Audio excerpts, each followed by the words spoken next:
San Antonio Gunslingers handle the Pittsburgh Maulers 21-3 to get their 6th win of the year. The Slingers have been playing well of late, going 3-3 the last 6 weeks, but will need a perfect game tonight in the Astrodome in Houston. Way back in week 2 of the season, Jim Kelly and the Gamblers ran roughshod over the Gunslingers 35-7. Kelly and the Gambler offense were just warming up as they turned out the lights in San Antonio. Tonight, a Texas rematch from the Astrodome, live on ESPN.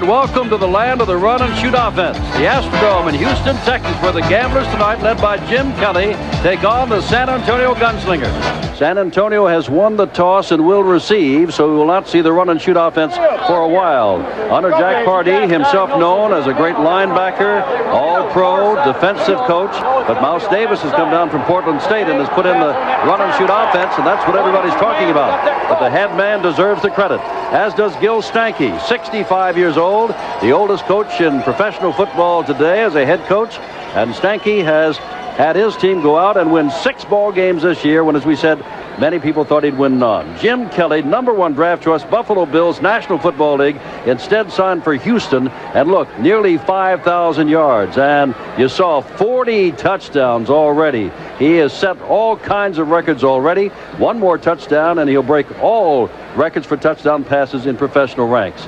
And I feel certain, because he hadn't been shut out yet, that we will see at least 1 tonight, if not a lot more. And the quick thing is, we said in the opening, Jim, the one thing that's amazing about it is that Kelly it's almost 9 yards, 8.9 yards per attempt, and that's incredible. Ulmer and Bonner are deep, but Dale Walters, the punter, will kick off because Tony Fritsch has not been getting good distance. And the receiving team has been getting outstanding field position. Well, Walters kicks off. That's not bad, and that's Bonner back at the 8-yard line. And Marcus Bonner has got good speed and gets him out to about the 30-yard line. Rick Neuheisel coming out, he who set the Rose Bowl record of 10 straight completions last New Year's Day from UCLA, a rookie. #7, Marcus Bonner, who returned the kick 21. Mike Hagan, 34, your running backs. Your wide receivers, Jerry Gordon, #22, our men and MVP last Monday night. And Danny Buggs, 88. Joey Hackett, the tight end, 81. Spivey and Williams, the tackles. Garza and Thompson, the guards. And Bill Winters at center. First down from the 30-yard line.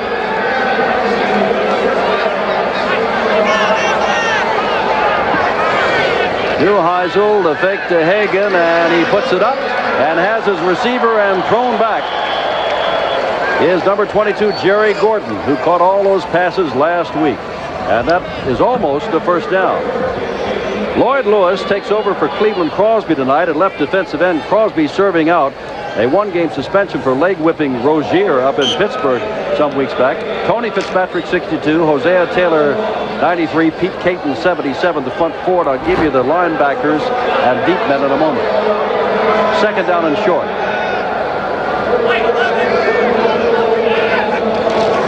That is Hagan, and Hagan's got the first down and a lot more. Hagan is still on the way and inside the 40-yard line. Now the linebackers, Mike Hawkins, 57, Kiki Diallo, 31, Andy Hawkins, 59. A flag is down. Mike Mitchell, 35, who made that tackle. Will Lewis, 24 at the corners. Galvin Eason, 34, 1 safety at strong side. Tommy Myers, 37, the weak side. Face mask called, and Burl Shorgan, our referee, tells that, so they'll tack a penalty onto the long run by Hagan. Jim, watch how quick Hagan hits this hole now. He'll get the handoff from Neuheisel and cut right back in. Will Lewis, #24, is going to miss a tackle, just throwing his body, and you can't do that.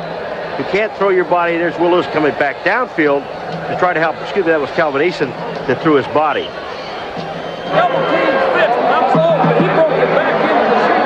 First down, ball inside the 33-yard line. Pardee and staff, that is the longest run from scrimmage for Mike Hagan this year. 24 yards. His previous long was 19. Gunslingers have been doing a lot right, haven't they? Bugs the man in motion, and now a flea flicker play. Neuheisel going deep. He's got a man wide open and overthrows his man in the end zone, Danny Bugs.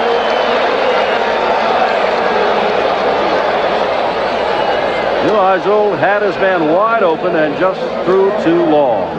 Jim, Danny Bugs tripped just a little bit, but there was absolutely no one around him. The flea flicker worked so well that Bugs ran by the cornerback, who was Mike Mitchell, but it kind of looked like Mitchell was playing short. Calvin Eason was supposed to be long, number 34, and Eason didn't get back. On his second down and 10. Gil Stanky, head coach of San Antonio, said maybe someday this will be a rivalry. I don't think it is now. Just the first year of the league. There goes Bonner.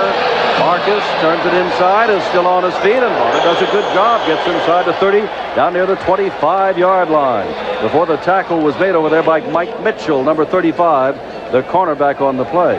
Remember the last time we had these two teams in San Antonio? Do you remember, those of you viewing? The lights went out for about 48 minutes. The lights went out. And the lights went out on San Antonio also. The score was 35-0 at one point. There were 6 minutes left to go in the game, and it took Houston over 40 minutes to play it, and they had the football. They didn't have their running game in at the time. Don Roberts checks in. Neuheisel across the middle and has his tight end.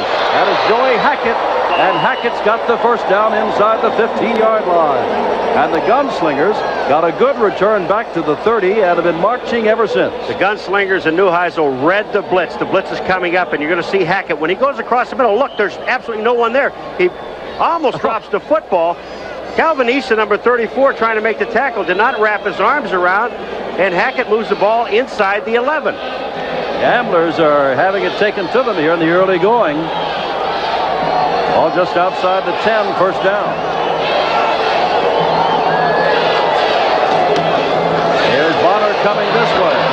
Bonner gets inside the 5 and down to about the 2. Wrestled down there by Calvin Eason, the strong safety, and Tommy Myers, the free safety. It's the second time Bonner. He ran right one time and ran left the second time. And what's happening, Jim, are the outside linebackers, Andy Hawkins and Mike Hawkins, are both getting caught to the inside. Watch, the linebackers are nowhere to be found. And when you have the safeties and corners that are making the tackles, the linebackers are getting blocked. They have to contain outside. And you saw Lloyd Lewis, another man in on the tackle. He's a defensive end on the other side from the play. Second down, about a yard for the first down. More than that for the touchdown. Hagan carries the ball. Hagan is driven back. And you can see then that was, I believe, Ricky Young, 58. Or Andy Hawkins, 59, will sort them out for you. It was Ricky Young, 58, who drove him back. Well, if it is, take a look at number 58 coming to your screen. Here goes Hagan to try to go over the top. Watch Ricky Young. He hits him and drives his legs back almost to the 2-yard line, Jim. The ball is at the 1. They were going for the touchdown, obviously. They have a chance to pick up the first down. But Ricky Young not only hit Hagan in the air, but kept his legs moving and drove him back to the 2. Does not have the first down. It is third down and that much. Houston tonight trying to become the winningest team in the Western Conference. If they win tonight, they would be 12-5-0. Stanky and company trying to become a team to upset Houston. And, of course, the Gamblers have won their last 4 in a row. Third down and inches to go for the first down. Early on, no score. 3.5 minutes have gone by.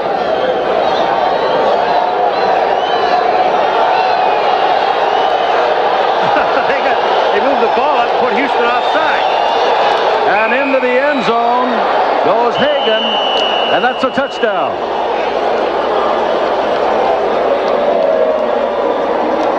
That's quite a drive of 70 yards. Mike Hagan at the top. There's Ricky Young, number 58. He's trying to anticipate, but he gets blocked at the line of scrimmage. Hagan goes right up over the top, touchdown. It was interesting watching how they moved the ball. Watch when they move the ball. Watch, the whole defense will be offside. They just moved the ball up a half a yard. They're still offside. And Hagan gets into the end zone with his first touchdown of the year. Nick Mickemeyer comes in to add the extra point. Hagan scores his first touchdown of the year. What a spot to do it. And the Gunslingers, prohibitive underdogs to the Gamblers of Houston, have scored first. 11:19 to go. We're in the first quarter of the Astrodome. And Stanky's group is on top 7-0. In the Astrodome, where the Gunslingers took the ball, marched at 70 yards, never came close to making a mistake, and lead 7-0. And now, as you can see, the deep man back there is number 89, Clarence Verdun, in the middle, as Mickemeyer will kick off for the Gunslingers. And now the question becomes, how much defense and how well the defense of San Antonio will play tonight. No one's been able to contain him. He'll be taken by a man over on this side. That is Corville. Corville's going to come around the other way, and he's still in trouble. And down he goes inside the 20-yard line. And now for the first time, we have the offense out. Jim Kelly, number 12. You'll hear us talk a lot about him. Slot backs, Richard Johnson, 22. Ricky Sanders, 80.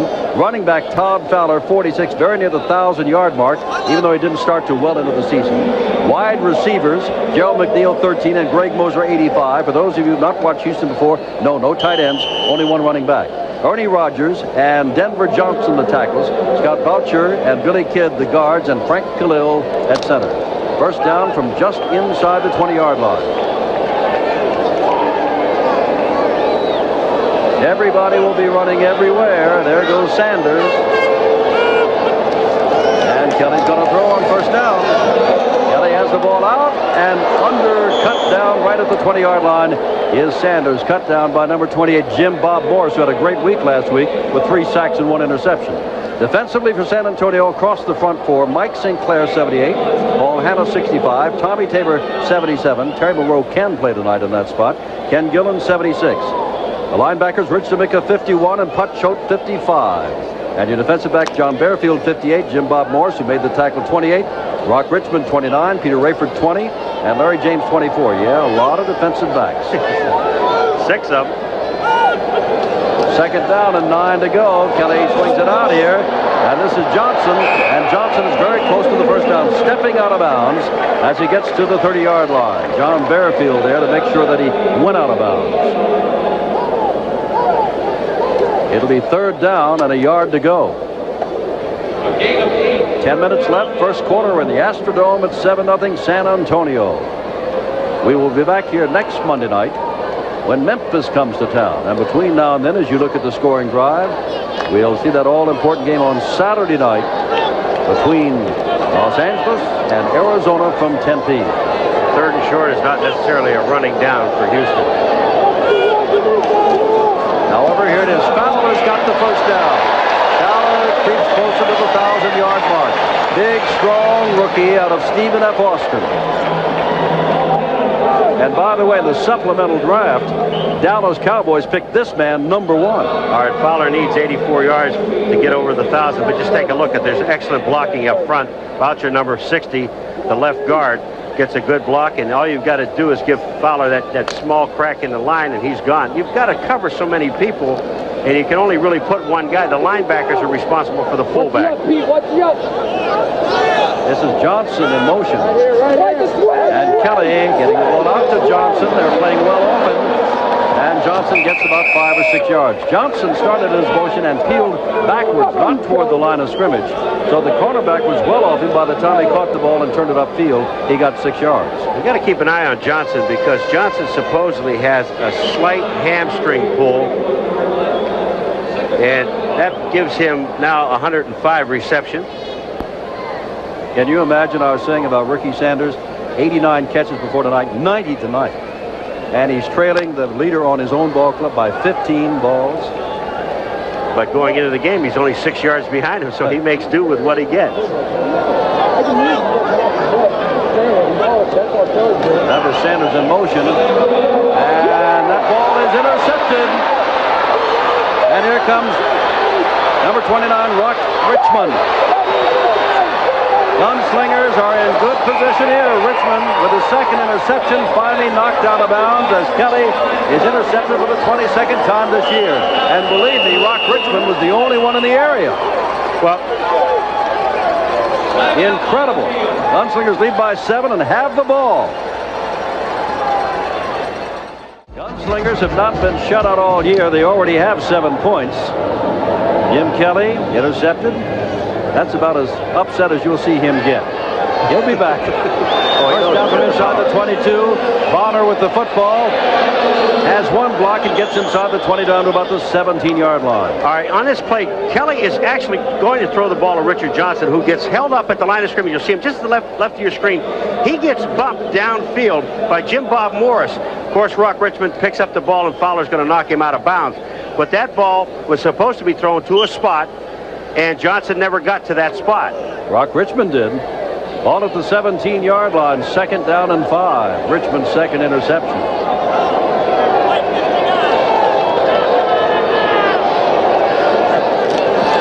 That's Hagan who scored the touchdown, and Hagan barely gets inside the 15-yard line. That'll be 3rd down and about 3. Jack Party's club down, heavily favored tonight. But you know they've been averaging nearly 35 points a game, so the Gamblers will have their day, or the defense of the Gunslingers, ranked only 10th in the league, will have its best day of its franchise history. You think they may remember that it was 35-0 and Houston still throwing the football? Over the middle, he's got his man, and that's an easy touchdown to Don Roberts. And like Hagan before him, Roberts gets his first touchdown of the year. Don Roberts is the fullback coming right straight down the field, and there's just no one to cover. You see him move right to the outside over Williams, the tackle. When he gets down near the goal line, there's no one there. It's got to be a linebacker's man. Well, there's been some changes in linebacking since Eric Scoggins is out tonight. Andy Hawkins is in. So they got the Hawkins brothers on the outside and Diallo in the middle. I don't mean to place blame on any one of those three, but they are having Hawkins play the right side tonight. But Mickelmeyer's in, and look at here, folks. 7:08 to go. Heavily favored. The Gamblers averaging nearly 35 points a game, setting all kinds of records. Find that they're going to have to do it again, because San Antonio's Gunslingers are broken on top. So far, Stanky is beating Pardee. Score 14-0. San Antonio still first quarter. Off, and the San Antonio fans who've made the trip here, there's some Gunslinger fans here, are thrilled their team's out in front. Very short kick this time.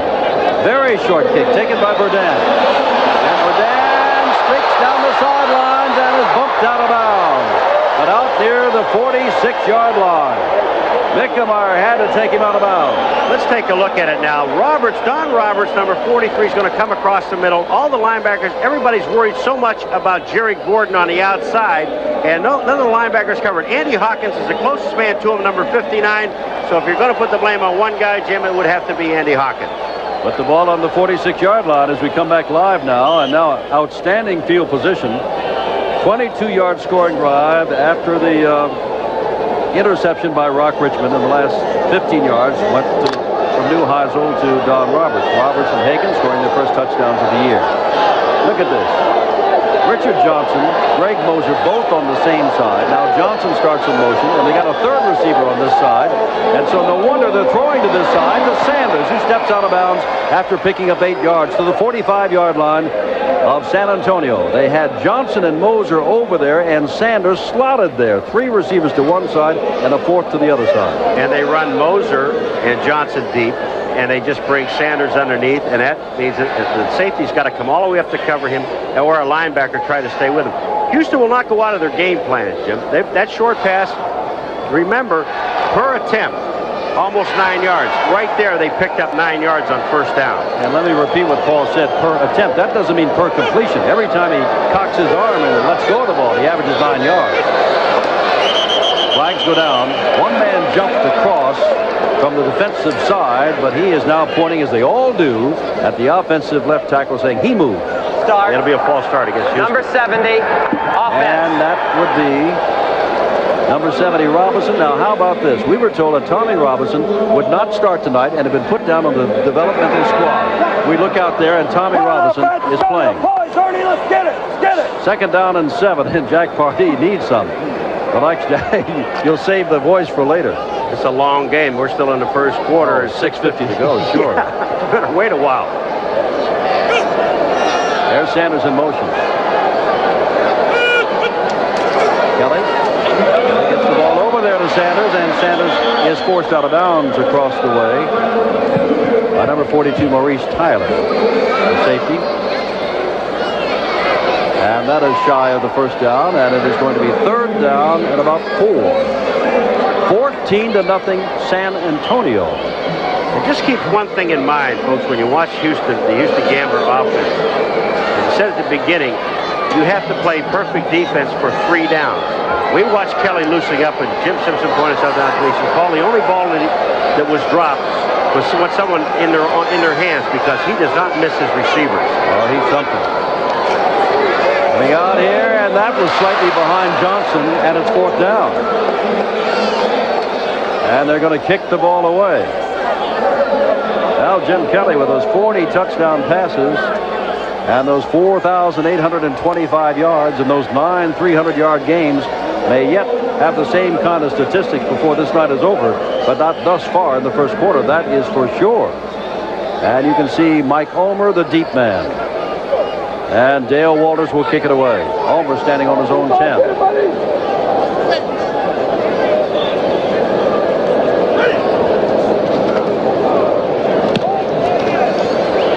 Kick, high kick. Ulmer should let it drop, and he does, and it'll go into the end zone and will come out to the 20-yard line. 1st and 10 from the 20 when we come back.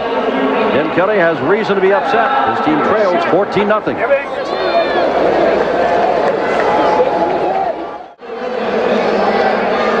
First down from the 20. Neuheisel fakes to Hagan. Neuheisel goes long, and nobody's there but people in black, and Tommy Myers picks it off. Myers at midfield. A veteran from the New Orleans Saints is dragged down by Mike Hagan. Jim, I'll tell you right now, there's an illegal chuck on that pass play, and that's by the defense of Houston, because they totally knocked off the receiver downfield. Now, Neuheisel play action pass, and I think he was trying to throw the ball to Jerry Gordon. We don't see it there. But you can see Jerry Gordon is stopped about 10 yards back, and he was knocked off the ball. Inside the 45-yard line, here comes Kelly and company. Myers has come up with his 3rd interception. Kelly blitzes on, gets the ball away deep down the middle. There goes Johnson. And just like that, touchdown pass number 41. For Kelly, he breaks the all-time professional record. And Johnson, of course, has caught his 15th touchdown pass of the year.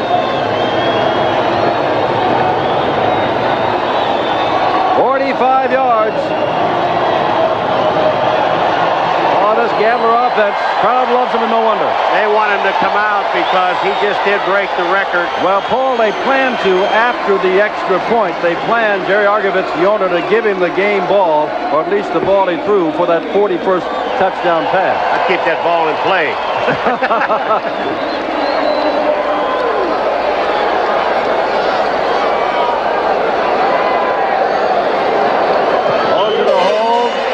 Fritz adds the extra point, and it's 14-7.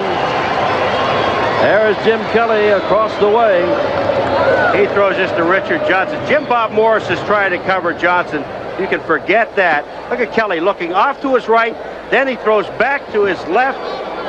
And Kelly's reaction, look at Jim Bob Morris, how far he is away from Johnson. There's no way that he's going to keep up with him. Now, history in the making, trivia for years to come. When you say who owns the most professional passes for touchdowns in all of professional football, NFL, USFL, CFL, it is Jim Kelly. And owner Jerry Argovitz is going to give him the ball. They're stopping the game for this moment.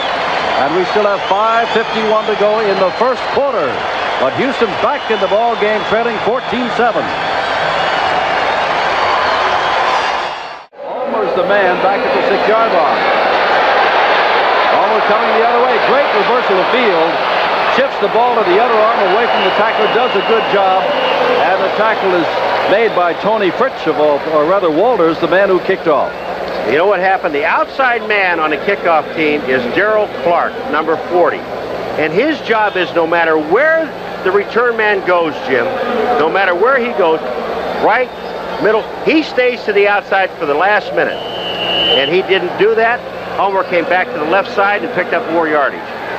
George Works, number 40, checks into the offensive backfield for San Antonio for the first time, along with Mike Hagan, 34. Ball's at the 33, first down. And there's Works right there. Works knocked down. Line play by Kiki Diallo, the middle linebacker and the leading tackler. Works was cut by the Pittsburgh Maulers earlier this year. And it's second down and about 7. There's Pete Caton now. They're trying to block Caton down. They're submarine, and Caton just gets out of it. He moves back to the outside, gets blocked again, and then Kiki Diallo comes in and makes the play. Caton's double team. I was laughing because Hackett had him around the ankles in a tackle. 4:50 to go, first quarter. Second down. There's a penalty on every play. The question is, do you call it? Here's Works again. Works again, turns it upfield. Works, look out, down the sidelines, inside the 40, inside the 30, and he is knocked out of bounds by number 34, Calvin Eason. No flags are down, but a member of the San Antonio Gunslingers is down, back at the 35-yard line. George Works breaks to the outside. Now watch Kiki Diallo. He's going to get caught going inside instead of stringing the play to the outside. There's the block on Myers. Once that happens, Thompson, number 63, makes the block. Works, get the ball in the other hand. He's got now move it over. All right. Here's the injured player for Houston. Watch Gordon coming to the inside, blocking on, is that Mike Mitchell, 35? Yeah, I think no, he's the 25, Hollis Hall. He's the man that's down. He's the man that's down. Everybody was grouped around him from the Gunslingers, but it was a gambler that was down, and Hall is up. But the most important thing, it is first down Gunslingers inside the 19. Where did all of this offense from San Antonio come from? Well, we've got that time, I'll blame most of it on Kiki Diallo, number 31, the linebacker from the inside. Instead of stringing the play out, Jim, he tried to go up inside and catch Works from behind. Can't do that. Well, I tell you, we all know that Houston is averaging about 35 points a game. Only twice this year in 16 games have San Antonio scored as many as 30 points. Kyle Borland picked up a fumble and rambled 38 yards with it to give Michigan the 7-0 lead over Oklahoma. Woody Woodenhofer guaranteed an Oklahoma win tonight. How about that? Michigan's got to win to stay in the playoff picture. Our score is 14-7. 21 points, Jim, and there's still 4:37 left to go in the first period. You're going to need a computer. That's why I say you bring tabs and tablets of paper when you come to a gambler game, although we did not expect this much scoring this soon from San Antonio, to be quite honest. Ball is at the 19-yard line, first down. Look at that statistic. They are 6-10, and they lost 7 games by a touchdown or less. Don Roberts back in, offensive backfield. Roberts with the ball. They have found a home on that side of the line of scrimmage, throwing the ball and running the ball. Jim, and Kiki Diallo does it again. He goes to the inside instead of to the outside. He's got to string it at the linebacker. He's got to force it. Watch the move he makes. He's coming down the line of scrimmage. Now, that's all right. But look what he does. When he dips inside, the back gets to his outside. That's Roberts. Kiki Diallo cannot make the play from there. Ball is on the 11-yard line. Second down and 2 to go.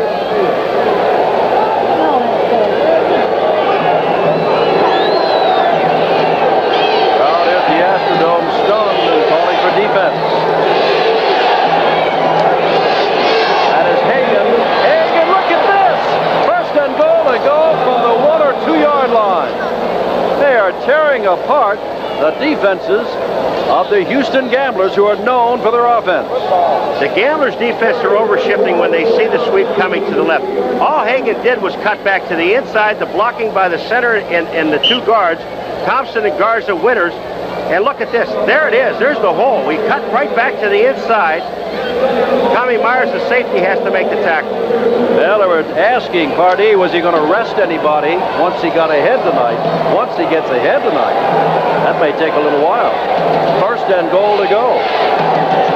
Although we know how quickly the Gamblers can score. Leaping for the end zone is Hagan. doesn't work. It's second down. Diallo there. Let's see who is down the bottom of that whole pile. Ricky Young's down there. Kiki Diallo's down there. He's going to get hammered.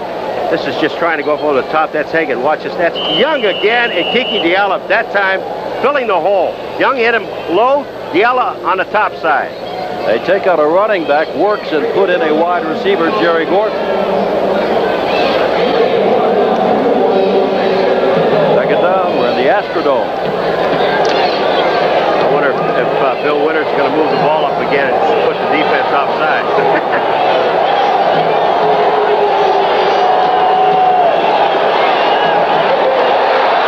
And again, Hagan goes nowhere. That's Ricky Young again, 58. You see Mitchell getting up, but that man in your picture there, 58, for the third time in two different goal line stands, has put his shoulder in and knocked the man down. Mike Hawkins, number 57, is on the bottom, but Ricky Young is coming in. Just take a look on the left of your screen. Here comes Ricky Young meeting Hagan in midair, along with Lloyd Lewis, number 60. Excuse me, that wasn't Lloyd Lewis. Yes, it was 68 Lloyd Lewis. But, you know, when you have the timing, Jim, and you can time the same time the back goes up, now I think you're going to have to go wide. Well, I tell you, they got a good short yardage back in there now, and George Wirtz, and Neuheisel calls timeout. 2.5 minutes to go. On third down and a yard to go for the touchdown, Neuheisel calls timeout. There have been 3 touchdowns in the game, 2 of which have been set up by interceptions. An interception by Richmond of San Antonio and Myers of Houston. The other was a 70-yard drive. Gil Stanky and his crew, they're the playoff teams and what they've done. Philadelphia, Birmingham, now assured of home team advantage, and Birmingham must play Tampa Bay next Sunday. That'll be something. Houston is in, looking for the best division record or conference record in the West by winning either this Monday night or next Monday night. And there's some teams, of course, still in contention. Oklahoma, Michigan. Michigan must win to stay in contention. Denver and Oakland are about out of it. Los Angeles is in. Arizona must win against Los Angeles next Saturday night, and we will have it on ESPN for Arizona to stay in, and Michigan goes on to meet Chicago and must beat Chicago also. Here comes Neuheisel, obviously with instructions. Third down. I would say with nothing to lose, they've got a couple of downs to try to get this across.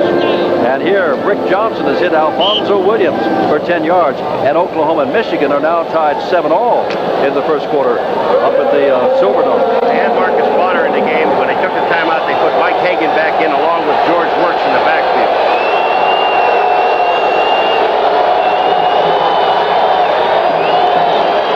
This is Neuheisel, no place to go. Fourth down. Lloyd Lewis got up saying, I got him. Peyton was there. And it looked to me as though nothing developed. Neuheisel was going to bootleg it, I think, and there was no place to go. Neuheisel was going to go down the line. It looked like he was going to try to get the ball to George Wirtz on a pitch, but it was stuffed on the inside. He had nowhere to go, and he gets hammered right in the middle. All right, here's Ricky Young again. Look at Ricky going over the top, and he and Hagan, that was his job, just to hit Hagan. They met head up, and no man went any further than the contact that they made. Well, I tell you, they're not going for broke. They're going to go for the 3. Nickelmeyer in to try. A 19-yard field goal, which is good. And they remember they had first down at the 2 and settled for a 19-yard field goal. That's got to hurt a little bit in the morale when they could not take it in. New Orleans has fallen on the hard times over the weekend in overtime. Beat New Orleans. Arizona, a couple of games of over 40 points, and then 36 points Friday night. Los Angeles beat Oakland when Oakland was trying to win his 8th in a row, and Oakland had a Fred Basana pass batted down in the end zone as time ran out, or that might have been different. New Jersey about eliminated Denver 27-7. Then in the game we televised before a sellout crowd at the Liberty Bowl, Birmingham 35, Memphis 20, and Tampa Bay stayed in the running with Birmingham, and of course the Bandits are in the playoffs, knocking off Pittsburgh 21-9. This is the most first quarter points by San Antonio team all year long. Verdun is the man deep. Boot the ball along the ground. Fumbled a little bit there. Picked up by Corville. Corville had a good return last time. gets across the 20 to about the 23 this time. And it's 1st and 10 with 1:50 to go. There's Mouse Davis. We made the mistake, and there's just a term of affection of calling him Mousy. Well, everybody in his hometown, his daughter here, and Mousy himself said it's Mouse, not Mousy. So we apologize, Mouse, and everybody knows your name because you're the man who installed that run and shoot offense that has the whole league talking, and other leagues too. Surprisingly, his daughter came to the booth to remind us. We said, your dad beat you to it by an hour and a half. Put the ball on a 23, first down. That's Johnson in motion. Fowler hasn't been called on too much tonight to carry. Johnson catches the ball and gets across the 25 to the 27-yard line. The tackle was made by John Bearfield, number 58. Second down, about 5. All right, Kelly, first of all, he'll look downfield. He knows at all times he has Johnson. He looked downfield, looked at Johnson, looked downfield, and came back to Johnson. They picked up 4 yards on the play. But you see Johnson, he dips back into the backfield. Now, the defensive man, really, they cannot commit themselves right away. Bearfield was the guy that came up on him, the linebacker. Sanders, the man in motion. No sign of that hamstring pull. Kelly's throwing on nearly every down. And here he comes. Oh, the man was knocked down. He's looking around. It's Johnson, but I really believe he tripped over his own feet. I don't know if we have that, but it looked to me, look at Jim Kelly. See if he did or he tripped over someone else's feet. All right, here comes Johnson, and is that number 51, Rich D'Amico, that gets tied up with, or Pacho? Or is it it's a defensive back? The defensive back, that was unintentional. Both men playing the ball. We also had a penalty against Houston on the play anyway. We told you that Burl Sorgan is our referee, and he's going to sort things out. It's going to be motion charged against him, and they're going to refuse it. The rest of his crew, Bill Spencer's the umpire, head linesman Hayden Terry, Buddy Ojeski the line judge, the back judge is Kent Henry, Grover Clemmer is the side judge, and Horton Acesta is the field judge. You notice when Kelly threw that ball to Johnson, Jim, when Johnson fell down, Kelly is throwing to a spot where he knows his receivers are going to end up. That's why the ball was so far away from Johnson as he went down. Third down and a long 5. Sanders the man in motion. Even Fowler comes out of the backfield this time, and Fowler, flag is down, and it might be roughing the passer. And let's see who that man is walking slowly back. Is that St. Clair? That'll be tacked on. That'll be 15 tacked on to the play. Yeah, I think Mike St. Clair, the former Cincinnati Bengal, number 78, is the man who did it. He did it. Unfortunately, he was the only man around him. That's right, Jim. It's throw, downfield, and then all of a sudden you go with Fowler with the screen pass. It was beautiful. Personal foul, roughing the passer, number 78 defense, first down. Yeah, Mike, no one else was anywhere near you. You just had to see it. Watch how beautiful this screen is set up. The lineman let him go. Here's Fowler. All the linemen around in front of him. They have 4 linemen there. Gets excellent blocks downfield. Tommy Robinson got a great block, and Fowler picks up the first down and 15 more. From the 40-yard line, and there's a flip out, and Johnson escapes one man and one's out of bounds. That was Jim Bob Morris over there.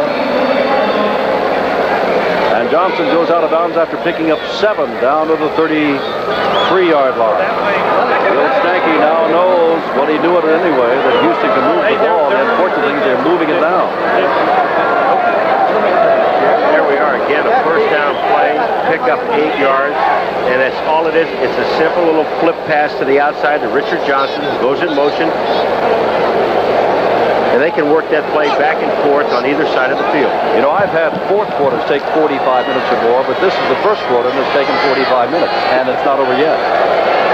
Lots of throwing of the ball. Lots of scoring. There's Fowler. Fowler, I think, has got the first down inside the 30-yard line. That'll be a first down. And that will probably be the end of the quarter. That should be the end of the first quarter, which found San Antonio leading 14-0 before the Kelly pass to Johnson. Better than 40 yards made it 14-7. Then San Antonio marched all the way down and had a first down at the 2 and settled for a 19-yard field goal. 17-7. The first quarter is over. Taking a look at the crowd here, there was a big story in the Houston paper yesterday that the Gamblers are the talk of Houston, but because there are no blackouts, everybody's talking about them but staying home to watch them. But they're very proud tonight that despite the fact that it's not blacked out, they're going to have well over 30,000 here. And Houston Gamblers say that's okay, we're getting known. This is our first year. Second down. Kelly got 3 men to the left. Goes across the middle, and look at this. Johnson can't hold on to the football. And it's third down and 10. Well, Jim Kelly couldn't throw much better than those last two. I said before, he's not going to really throw the ball away. He's going to put it right in your hands. Here comes Johnson across the middle. He's being covered downfield, but no way are they going to stay with him. Kelly hits Johnson in the hands, and he drops the football. Oh, it is third down and 10. 17-7, San Antonio. Houston with the ball. And just remember, on 99% of all Houston plays, there are 4 wide receivers. Many times 3 to one side. There will be 3 to the left side this time. Streaking for the end zone is another one bouncing off the hand of Scott McGee. Now that would have been an outstanding catch. A little high, but McGee got up and got his hands on the ball. What they did is they put 3 people on one side, the left-hand side. They brought Sanders in motion, Ricky Sanders, number 80. And then they left McGee out there one-on-one coverage, Jim. And when you do that, you like the coverage that you want, man coverage. And Kelly went back to that one man, but he threw the ball a little bit high. It would have been a tough catch. Tony Fritz, the oldest kicker in the league, will try one of 46 yards.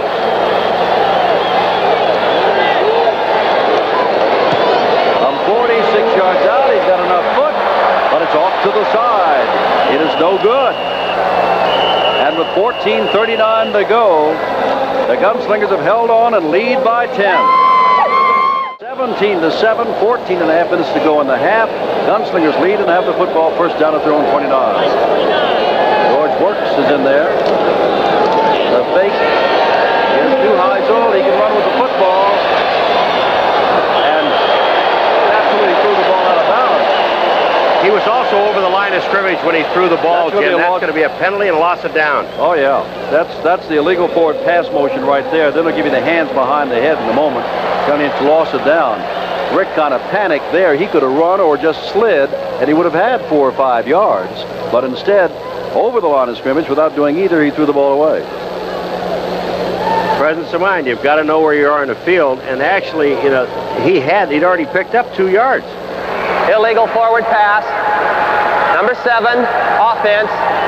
Loss of down. Number 2. Take a look at, there's Caton coming to the outside. Now he's being blocked. Now watch, Neuheisel he sees a man coming up in front, and that's Mike Hawkins, number 57. Try to throw it to the outside, but you're already beyond the line of scrimmage. Second down, 15 to go. From inside the 25. Works a handoff to Bonner, who's got some speed, but he's in a little bit of trouble. And he's taken down very quickly by Diallo. Jim Neuheisel got an excellent block in the backfield, but it looked, and he was laying on the ground, rolling around. He is the man that sprung the play. Third down. Watch Neuheisel now. He's the man that's going to get the block. And you'll see him in the bottom of your picture, on the top of your picture. See the block he gets on number 68, Lloyd Lewis? He's the one that gets Bonner back around the outside, but Kiki Diallo, number 31, comes over and makes a play, and he punishes people when he gets there. Lewis weighs 240, Rick weighs 190. Third down, 12 to go. Shotgun. Used it quite a bit against Pittsburgh last week. Neuheisel winds up, throws, has a man over there, but Gordon can't get to the ball. It's fourth down. They'll have to kick it away. And the run and shoot offense will try to get itself in gear one more time. They're down by 10. They kick it away. In comes Hartley. You didn't think you'd believe this, but you got to understand something. San Antonio had the ball a bit longer, 153 yards to 109, and you won't see many yards rushing for Houston. That's impressive. 113 for San Antonio. Hartley gets off a fine kick after a low snap, and it is taken there, and down very quickly goes Gerald McNeil as he gets out to about the 40-yard line. First down from the 40-yard line. Houston, very quick throw across the middle to Johnson, and Johnson's got the ball for the first down across the 50-yard line, but they say no, he did not have the ball as he hit the ground, so call it incomplete. Our watch and win sweepstakes, remember, the code word is bootleg. Bootleg. Now you've got a couple of weeks in which to enter, and you can send your applications to ESPN Sweepstakes, Post Office Box 1000, Kensington, Maryland, 20895. You got to get the code word from the Monday games, this is one. The Saturday game, put it on a postcard with your name and address, send it in, and then you'll be a winner of a brand new car, a watch, a windsurfer, or something to do. But only a couple of weeks left. Second down 10. Sanders in motion. Kelly. And there's Johnson, and Johnson's got the first down this time, no mistake about it, as he moves into San Antonio territory. And I can remember Fowler running the ball one time and catching the ball one time, but I don't remember any more than one running play. Well, actually, he has two. He had one for 7 yards, and then the short yardage from when they picked up the first down. You're right. Two times they have run the football. 2 times only. Well, you don't have to. Why battle with success? Boy, it is so true. It is scary. We just saw Gil Stanky going down the sideline saying, you know, they've got people all over the place. They've had them all over the place, and defensive coordinator's been trying to figure out for 17 games now how to stop them. There's Kelly, there's Sanders, and the ball is almost picked off by Peter Rayford. Kelly almost picked off for the second time. That's one of the rare times when you can say, hey, Jim, that was your fault. Well, Larry James was also covering down there. Peter Rayford, the first time that I've seen Kelly throw into double coverage. Second down and 10, 13:38 to go in the first half, at it 17-7. And what Miles Davis looks at his people upstairs, and he said, all right, if they're going double coverage on that side, what are they doing over here? That means they've got to be going man, and they watch him go the other way. Moser wide to the right, and Verdun is in and wide to the left. Johnson and Sanders remain in. No pass to Sanders. Sanders gets a couple of yards. Good play there made by Mike Omer, number 23. You see Rayford patting Sanders on the shoulder, but it was Mike Omer playing that spot over there in place of Jim Bob Morris, who made the stop. Jim, you got to believe that they're going to, and they have not thrown to him yet. Greg Moser, number 85. What they're doing, they're trying to double up on Sanders and also, pardon me? Johnson, yeah. And what they're doing is, and they got Moser and Verdun, they're trying to play one-man coverage on those two people. Third down, 8 to go. Oh, he's not going to get the ball away. First sack of the night. Terry Monroe, who did not play last week because of a knee problem and shoulder problem, came in and gets the first sack of the night. Terry Monroe was in on Kelly, and Kelly was going to the outside. Took it Terry Monroe. The guard did not block down. Billy Kidd, number 61. They were going to the right. I'm really not going to blame it all on Billy Kidd. It's either got to be Billy Kidd or Frank Khalil, the center, that didn't cut off. Dale Walters to kick the ball away. Bonner's the man deep, standing on his own 10. All the gamblers have been thwarted again. Good kick. Bonner puts his hand up and hopes it goes into the end zone. And it goes into the end zone. Just did get into the end zone. It'll come out to the 20-yard line. 12:27 to go. First down from the 20. George works, cuts upfield, and has a difficult time and does not get back to the line of scrimmage. Yala is there. Well, a little help from the cornerback on that side. We also got some help from number 62, Tony Fitzpatrick, who slows up, works going through, and then watch Kiki Diella. Now he's got the man to his inside and makes the play. That's the way you play. You go for, make sure that man is always behind you, so when he cuts back, you can make the tackle on him. Second down and 11. And Glenn Starks comes out wide to the right. Gordon is wide to the left. Heisel to Don Roberts. Roberts straight up the middle. Okay, you played linebacker a lot. We've had a lot to talk about the linebackers tonight. San Antonio going wide to their left or straight up the middle with running plays have been pretty successful, except notably in that last goal line stand by the Gamblers. All right, when the linebackers know that you're going to run, it's very difficult to run in there. We've seen Ricky Young, 58, filling very well. Kiki Diala on the goal line. But out in the middle of the field, what the linebackers, the inside linebackers have to do, and Kiki Diala is one of them, he has to make sure that that is a pass play before he drops out of there, and he's responsible for draw. Third down and 2. And there's Bonner. He's got the first down across the 30-yard line. Despite the tackle by Calvin Eason, little help from Diala, he's got the first down. Let's look at the left side of the line. That's Garza and Spivey getting the blocks along with Bill Winters at center. And then they rip the helmet off. All right, here comes Bonner. Kiki Diala makes the tackle, but already the first down is made. Calvin Eason at number 34 is also in on the tackle. Back him up, please. 10.5 minutes in the first half. 17-7 the score. Promises to be a long game, and you already know it is a very entertaining game. George works, tries to get outside, and does get outside. Hits outside the linebacker Mike Hawkins, and is close and has another first down.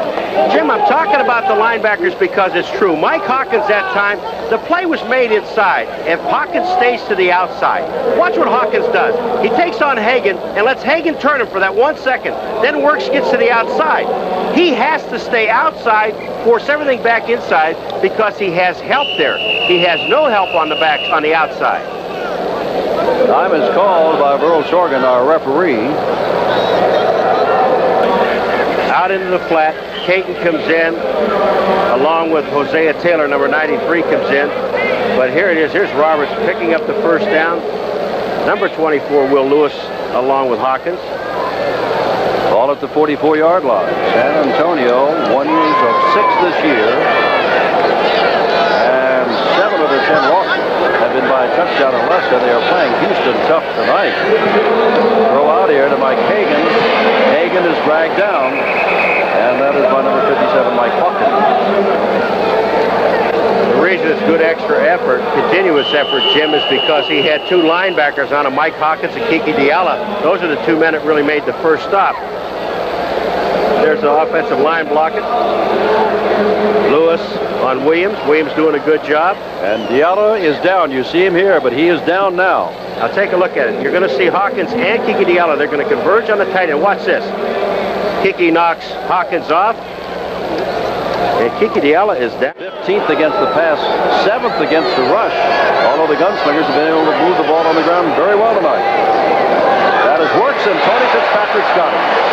Tony Fitzpatrick never let George Works get back to the line of scrimmage. Good play, third down. It's all right. That's the first down at the 20-yard line.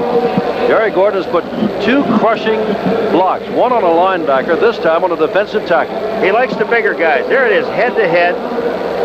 And I'll tell you one thing, when he hit Fitzpatrick, he didn't go forward, he went backward. And Fitzpatrick is still being ministered to, so we'll take timeout from the Astrodome. There's Bonner. Oh, he got quickness. As he got quickness down the inside the 12, it'll be second down and short. Second and very short inside the 12. And Hagan does not get back to the line of scrimmage. Hosea Taylor knocks him down. Third down on the yard. Really a little bit more than that. Heisel throws, has his man, first down. That is Glenn Starks, another one of the little men inside the 5-yard line. Starks is 5'10", 178. And marked the ball at the 3, first and goal to go. And the big thing is, if you're going to beat Houston, don't let their offense on the field, and their offense hasn't been on the field in some time. Jim, I got to believe that this drive is close to 11 minutes. Well, we will check officially to see how long this drive has taken. Tony Fitzpatrick on the sideline. He's up. He's moving around. That's a good sign. looking for more. Oh, Hagen goes nowhere. Absolutely nowhere. You know who it is? The same two guys have been doing on the goal line, Ricky Young and Kiki Diallo, 58-31. Hagen said, wait a minute, we're going to get down here. Let's get me around wide a little bit, because those two guys are sitting in the middle waiting on me, and they're knocking my brains out.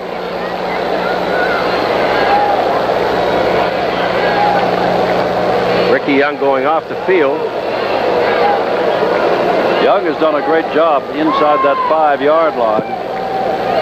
But it is still second down, and a 2-minute warning coming up. And you're right, they've had the ball 10 minutes and 20 seconds.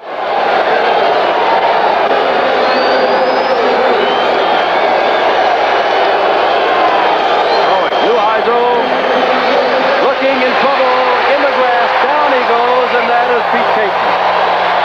With his, well, his total sacks now 15 and a half. Started out the day 14 and a half and third in the league. Pete Caton gets in there, but he was trying to throw out to the outside to Jerry Gordon, and the man that messed up the play was Mike Hawkins. He got back. He's looking all the way for Jerry Gordon, and then Pete Caton's going to come in. He gets some help from Von Hughes there, but Pete Caton makes the tackle. But if Hawkins didn't get out in front of Jerry Gordon, it would have been a touchdown. Neuheisel coming to the sidelines. Third down and goal to go from the 9.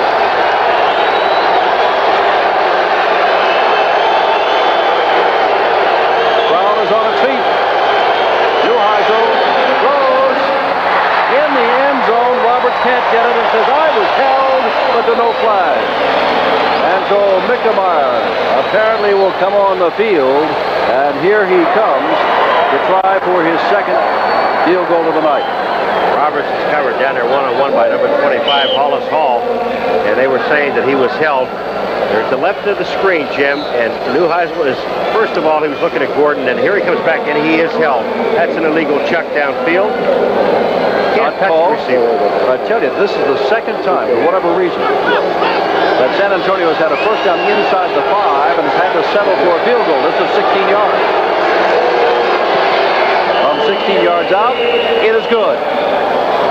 So the Gamblers' defense, with first and goal to go from inside the 5 on an occasion in the first quarter, and again here in the second quarter, have held each time. Kelly, boy, is he cool. Ball was batted and almost came down to the hands of D'Amico. Kelly standing in there with good protection. And now it is second down. 1 minute and 5 seconds to go, and Jack Pardee has reason to...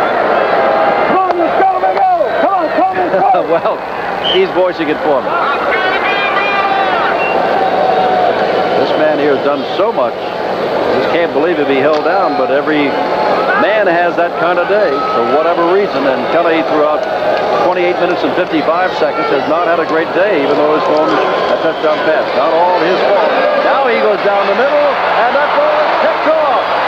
Picked off. And that is Richmond for the second time. Kelly is intercepted for the second time, both times by the same man. And do I hear boos for Jim Kelly, who has every pro record in the books? Well, look at Kelly. First of all, the offensive line doing a great job. He has the time to throw the ball. He just didn't lead it out far enough. And just take a look at Richmond. Rock Richmond timed that ball perfectly. Verdun stays with it, turns into defense, makes the tackle. But Rock Richmond, what a great play.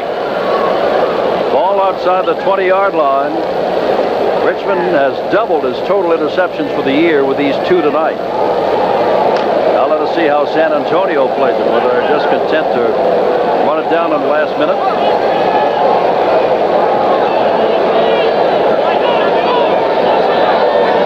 I think they want no mistakes here. They give it to Hagen, and Hagen's got 6 or 7 yards out to the 29. They may mark it at the 30, and Houston is the one that's going to call timeout, I believe, with 48 seconds to go. Well, here comes Wirtz.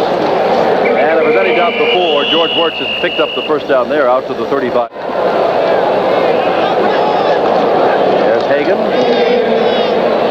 Hagen is smothered. as he gets to the 35-yard line. And that's going to be the end of the half. Surprise, surprise. The half is over, and it's not Houston. It's San Antonio that leads by the score of 20-7.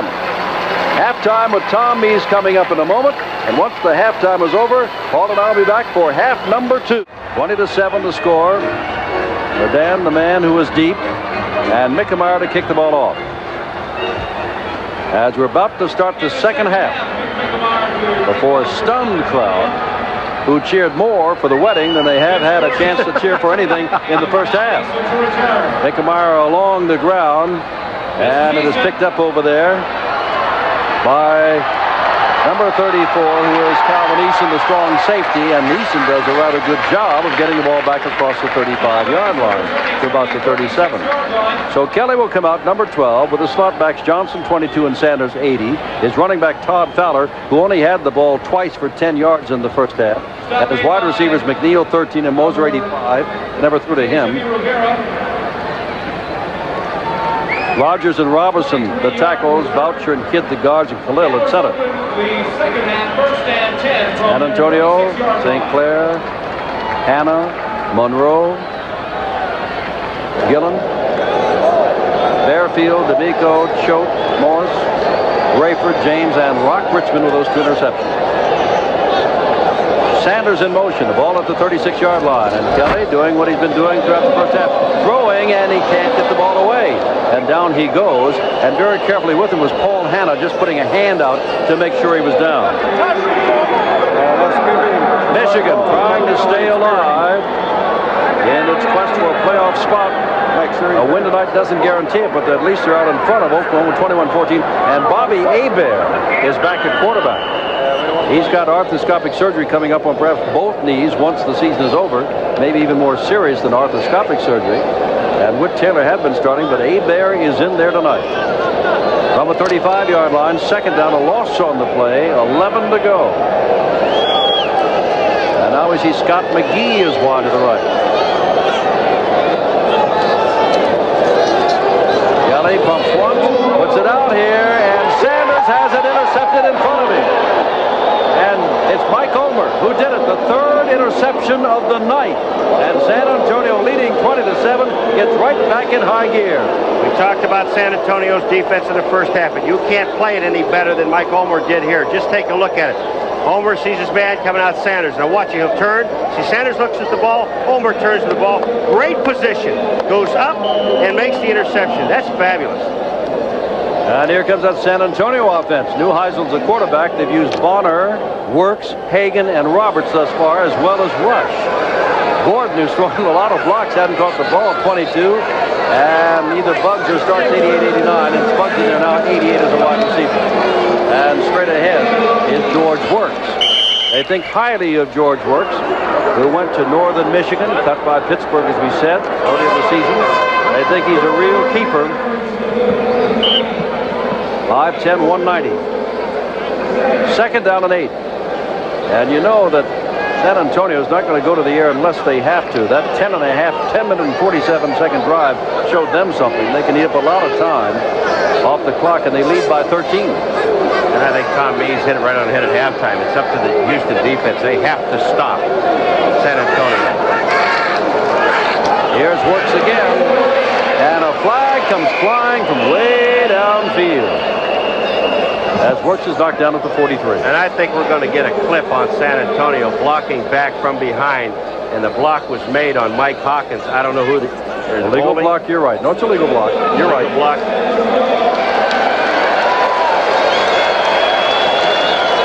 And I don't know if it's on Glenn Starks or not, but Hawkins got hit right from behind.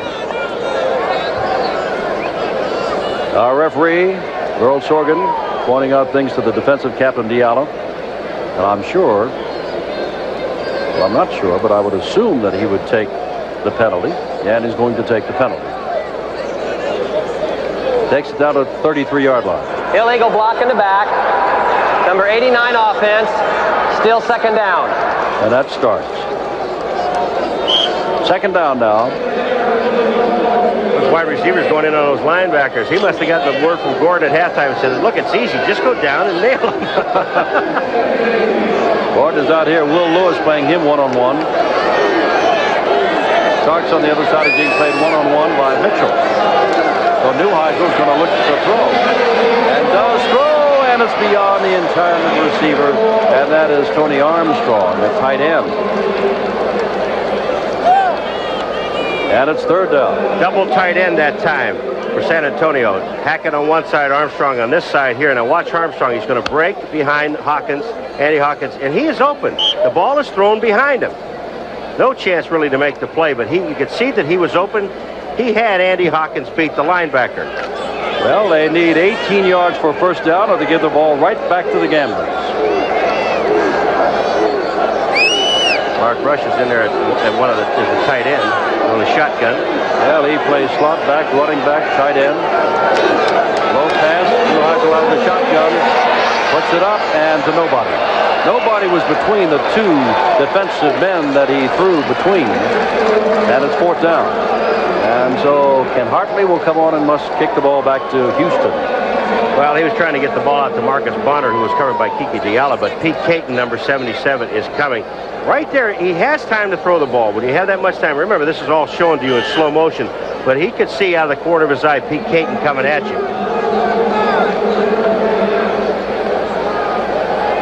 That's Gerald McNeil standing at his own 20. Hartley, good snap from center. Block, ball. And they'll fall on the ball right there. Verdun has the ball. Did the job. Not only did he block it, but just scrambling after the ball. You talk about hustle. This can fire up a football team. That's what San Antonio didn't want to do. Watch this here. Verdun is the man that's going to make the block, and it's a clean block. Look at it. Beautiful. Got his hands out in front of the kicker. I want to see it one more time to point out something where you must go to block a punt. And then you see Verdun go and get the ball.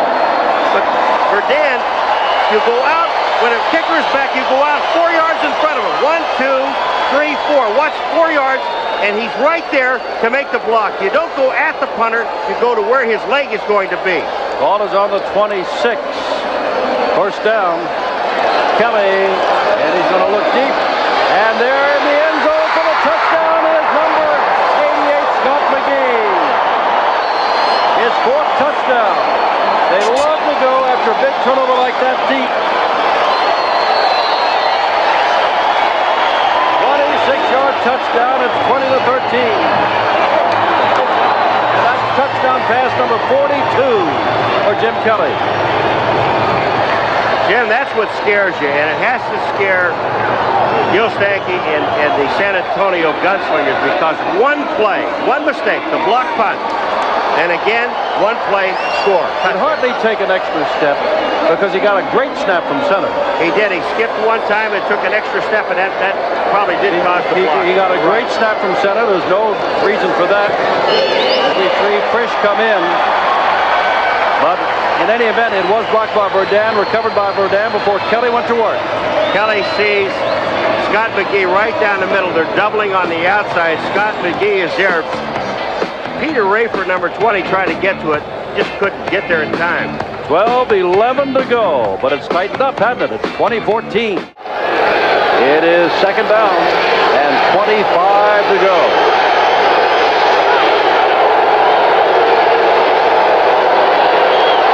Neuheisel on a handoff to Hagan, and Hagan gets out across the 10-yard line to about the 13. Tommy Myers came up. Hagan says something to one of the officials. Calvin Eason makes a great tackle, 34 on 34. What do you think, Ken? You were a punter as well as a linebacker. Ken Hartley took that extra step, in my opinion, and apparently yours also. Got the ball blocked, led to the quick touchdown. He's liable to have to come in and try to punt this thing away again from deep in his own territory if they don't make this big first down play. He knows that that was his mistake. He won't make that mistake again. What I think he might have tried, maybe, I don't know, but just to hold up to give his people time to get down there, maybe he took that extra step because they were not rushing.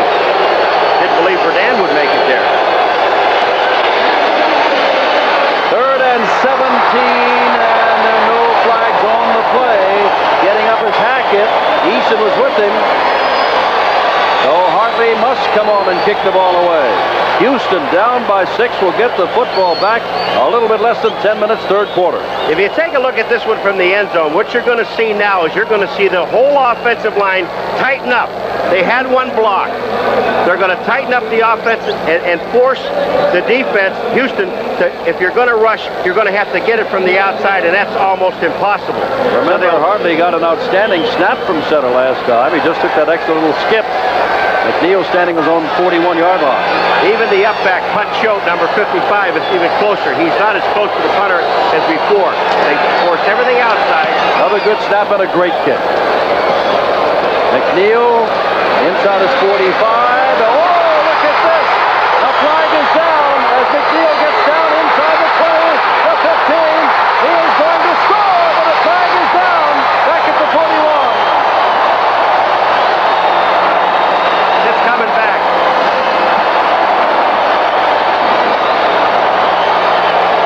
Boy, their kicking game has killed them, but thanks to the penalty, San Antonio is still alive. You know the sad part about this penalty that's going to be in the middle of the field, Jim? It wasn't even near where McNeil was.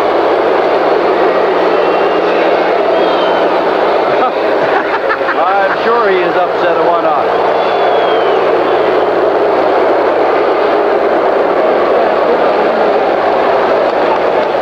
Instead of crossing the goal line to tie the score with the extra point to put them ahead, they're going to mark off from the 41-yard line a big penalty and stick Houston back in its own territory. At the 48, who did it, Burl Sorgan? On the return, illegal block in the back against the return team. Oh, he didn't cover. First down. Just against the return team. 9:40 to go, third quarter. Call back the touchdown. San Antonio marking off even more.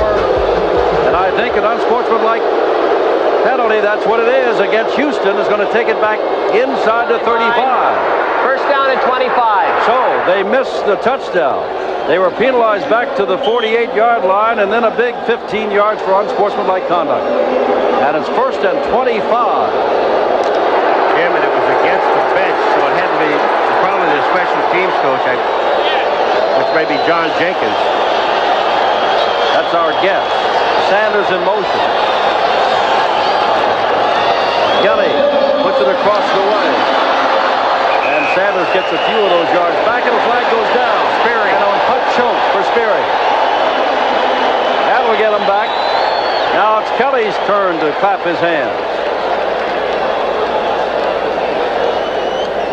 This to me is totally a senseless thing to do, because you can truly hurt someone spearing a player on the ground.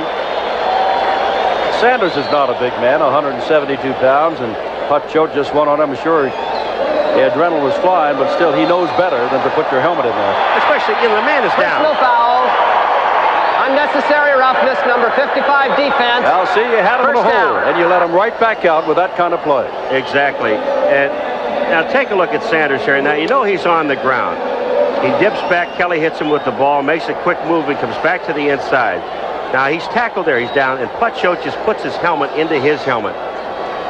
First down. Well, Fowler's going to carry the ball for the third time tonight. That is the third running play, with the exception of those times when Kelly's been scrambling. And he has not scrambled yet tonight for yardage. He's always wound up throwing the ball. So that is the third rushing play. 9:15 to go in the third quarter for this pass-oriented Houston team. 20-14, San Antonio. Houston's got the ball second down and 8 at the 43-yard line of San Antonio. Kelly's only been sacked one time, I believe. Going into this game, 71 times he's been tackled.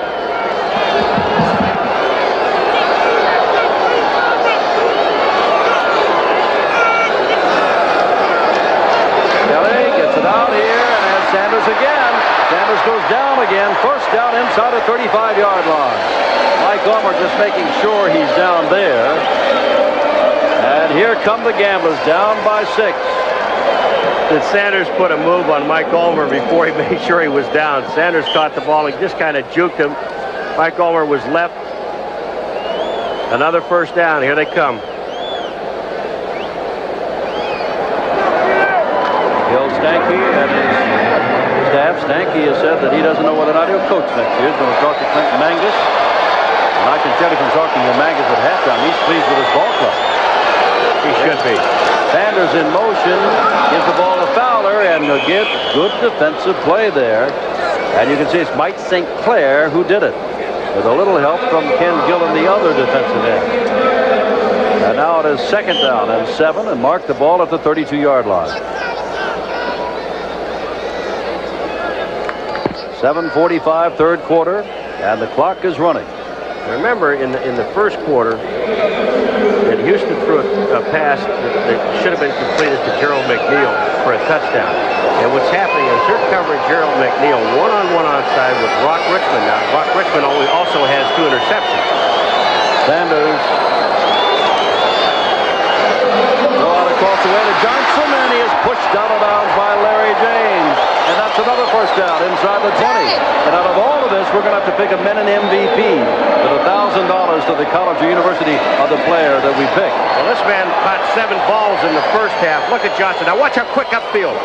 Once you get the ball, James has no chance. He picked up another 6 yards just in quickness.